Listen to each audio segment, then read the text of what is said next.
Bienvenue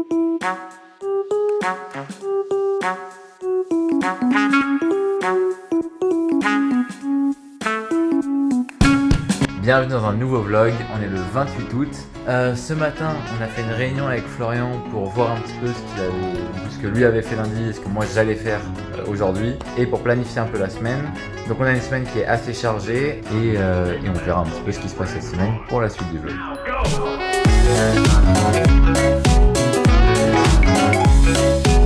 Et cette semaine, on a encore beaucoup de missions. J'ai l'impression qu'on dit ça dans tous les vlogs, qu'on a beaucoup de missions. Et c'est vrai, c'est de plus en plus vrai. On a des journées de plus en plus chargées. Du coup, on essaye aussi de réfléchir à des solutions pour réussir à se libérer un petit peu du temps. Donc voilà, vous allez sûrement suivre ça au cours de ce vlog-là et dans les prochains vlogs, le temps qu'on trouve une bonne solution. Parce que le souci, c'est qu'on va dire qu'on a deux sortes de tâches différentes. On a d'un côté les tâches clients, purement clients. Donc on va faire du Google Ads, des landing pages, des Hotjar, etc.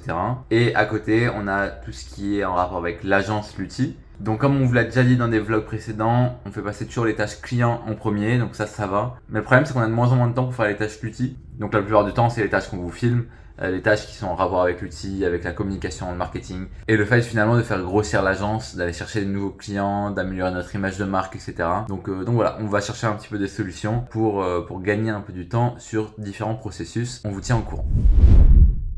Et donc ce matin, je suis sur une tâche que j'adore faire, c'est la facturation client. Donc évidemment, c'est ironique, c'est pas hyper passionnant, mais si je fais vite, j'aurai bientôt fini et je pourrai passer à autre chose.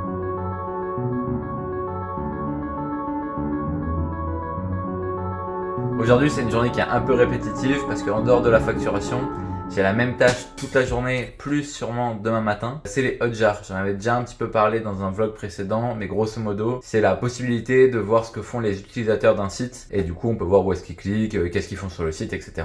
C'est hyper pratique pour améliorer les landing pages. Et du coup, pour chaque client, on regarde ce que font leurs utilisateurs sur leur landing page. Ça nous permet de les améliorer par la suite. Le seul problème de ça, c'est que c'est hyper chronophage. Donc là, typiquement, pour faire tous les clients, je vais bien en avoir pour la journée. En fait, ce qui est vraiment trop bien avec les Hotjar, j'ai un peu changé d'environnement de travail. Là, je suis plus à l'aise. Ce qui est vachement bien avec les Hotjar, c'est qu'on voit réellement ce que veut faire l'utilisateur. Donc, c'est pas comme si on demandait tout simplement, alors, qu'est-ce que vous aimez bien sur le site, qu'est-ce que vous aimez pas. Là, il est vraiment chez lui dans l'environnement dans lequel il travaille habituellement. Donc, on a ces vraies réactions en direct, on va dire. Et du coup, c'est trop cool parce qu'on peut voir plein de trucs qu'on n'a pas forcément vu quand on a créé la landing page.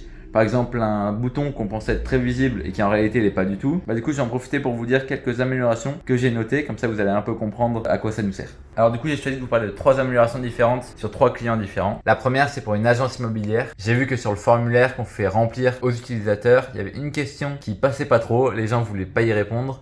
Et c'est pas une question qui est obligatoire. C'est une question que le client voulait pour un peu mieux connaître le prospect au moment de l'appel. Mais s'il n'a pas, normalement, c'est pas très grave. Donc, on va lui faire la proposition d'enlever cette question. Et ensuite, c'est lui qui décidera s'il préfère avoir autant de prospects que maintenant, mais avoir cette réponse, ou s'il accepte qu'on enlève cette question avec le potentiel derrière d'augmenter son nombre de prospects. On verra. Dans tous les cas, nous, c'est une proposition.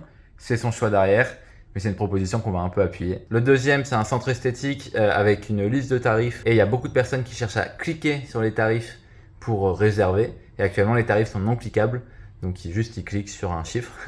Et du coup, il y a des rash clics. C'est quand les gens cliquent 5-6 fois au même endroit très rapidement. Du coup, on détecte qu'ils sont frustrés et il faut essayer de comprendre pourquoi. Là, en l'occurrence, du coup, c'est les tarifs sur lesquels ils cliquent et ils veulent tout simplement réserver. Parce que généralement, la suite du Hotjar, on les voit justement cliquer sur le chiffre, voir que ça marche pas et descendre la page et du coup réserver un peu plus bas. En l'occurrence, du coup, il vaut mieux que quand ils cliquent sur le chiffre, ils puissent réserver directement à ce moment-là. Et donc, à mon avis, ce changement, ça va être pas mal pour eux. Et ensuite, finalement, le troisième, je viens de me rendre compte que c'était un petit peu confidentiel parce que je suis obligé de donner le nom du client pour vous dire ce que j'ai noté. Vous en avez déjà 2 et je pense que c'est déjà un petit peu long comme séquence.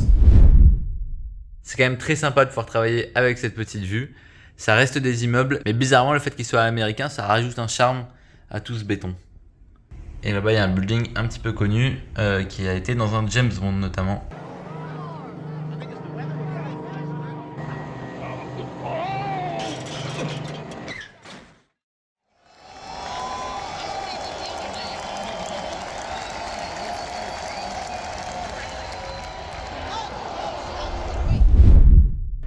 Du coup, j'étais au match hier, c'était super bien, le match de baseball. Et maintenant, retour aux choses sérieuses. Quand on télétravaille, généralement, la problématique, c'est le matériel. Donc moi, c'est cool parce que j'ai quand même un grand ordi, donc c'est quand même agréable de travailler, heureusement. Mais il y a un point positif que j'ai découvert aujourd'hui, c'est que dans le Airbnb où on est, il y avait un écran, en fait, qui qui était caché quelque part. Et du coup maintenant je peux travailler avec mon ordinateur, mon écran et juste derrière vous avez les super céréales. Hop, c'est beaucoup plus pratique pour bosser, surtout que ce matin je vais encore faire une landing page. Donc là le fait d'avoir deux écrans c'est parfait. D'un côté je vais mettre les maquettes, de l'autre côté je vais mettre du coup le développement. Donc je vais pouvoir être beaucoup plus productif. Et ça, c'est très cool parce qu'après, j'ai encore des hotjars à faire. Et j'aimerais bien aussi aller dans les rues de San Francisco en fin d'après-midi avant qu'il fasse nuit pour vous montrer un truc qu'il y a ici à San Francisco qu'on n'a pas en France et qu'on n'aura pas pour tout de suite, je pense. Donc ça vaut le coup que je vous le montre à mon avis. On fait ça ce soir si j'ai le temps avant qu'il fasse nuit.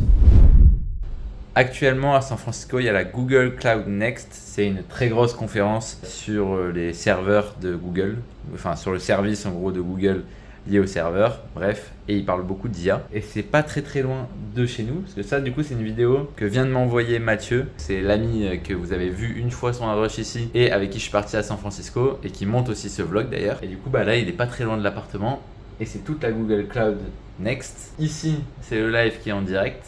Et du coup, je me suis dit pourquoi pas essayer de prendre une petite place pour aller voir cette superbe conférence, quitte à être ici. Et en fait, le prix des places est à 1500 $ minimum. Bah, donc c'est pas pour tout de suite quoi. Mais ça aurait été sympa. Le truc a l'air gigantesque.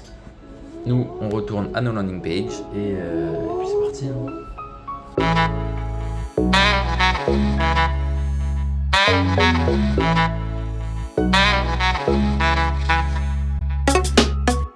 Alors, à San Francisco, il y a beaucoup de bureaux de grosses boîtes et il y a surtout les bureaux de Lucasfilm avec le Yoda là, je sais pas si vous voyez bien.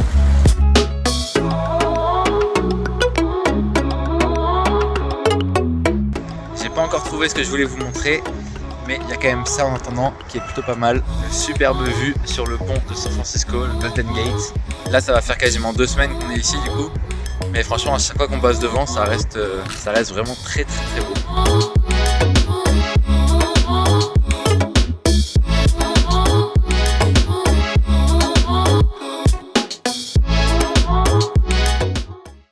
Depuis le début du voyage, on a beaucoup de chance avec la météo, il fait quasiment toujours beau. Et là, aujourd'hui, on a un peu le vrai temps de San Francisco, on va dire, avec tout ce brouillard. Pour vous donner un ordre d'idée, là-bas, normalement, il y a le pont. Bah, vous le voyez un petit peu, mais... Hop. Ouais, vous le voyez un tout petit peu. Du coup, hier, en sortant, je devais vous montrer quelque chose que j'ai pas trouvé, c'était une voiture autonome. Parce qu'il y en a vraiment beaucoup à San Francisco. Et hier, manque de peau, on en a vu aucune. Enfin, on a vu 2, mais c'était des avec des chauffeurs à l'intérieur. Donc le principe de la voiture autonome n'était pas tellement respecté. En fait, c'est juste que parfois, on sait pas trop pourquoi, il y en a qui ont des chauffeurs, mais qui ne conduisent pas, juste ils sont derrière le volant. Et d'autres fois, il y a vraiment personne dans la voiture et elle avance toute seule, on voit le volant bouger, etc. Donc c'est vraiment sympa à regarder. Donc voilà, si je sors avant qu'il fasse nuit aujourd'hui, je vous montre ça. Et sinon, dans tous les cas, je vous montre ça ce week-end. Ce matin, j'ai publié le vlog 10. Ça y est, on a 10 vlogs. Et du coup, c'est le vlog où on fait le bilan de juillet. Notre chiffre d'affaires, les clients qu'on a gagnés, perdus, etc.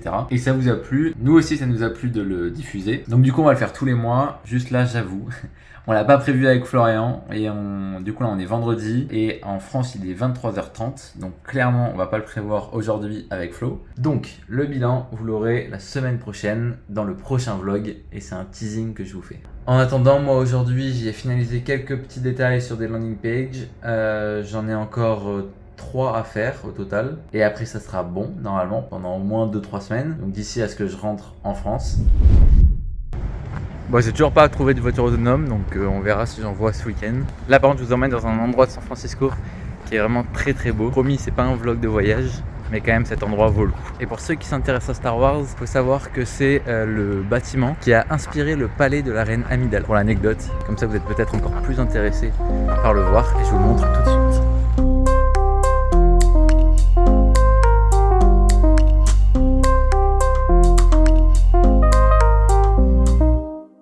Je sais pas si on se rend compte à quel point c'est énorme, surtout le bâtiment qui est là.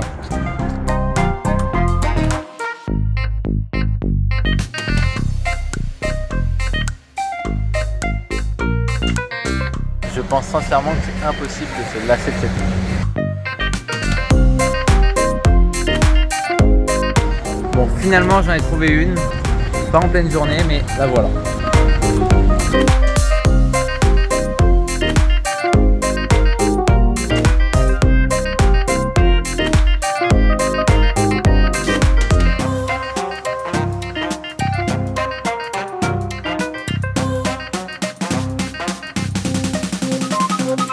ce, merci d'être resté jusqu'au bout de la vidéo. Si vous avez aimé, n'oubliez pas de laisser un like. Et dans tous les cas, on se dit à la semaine prochaine. Ciao.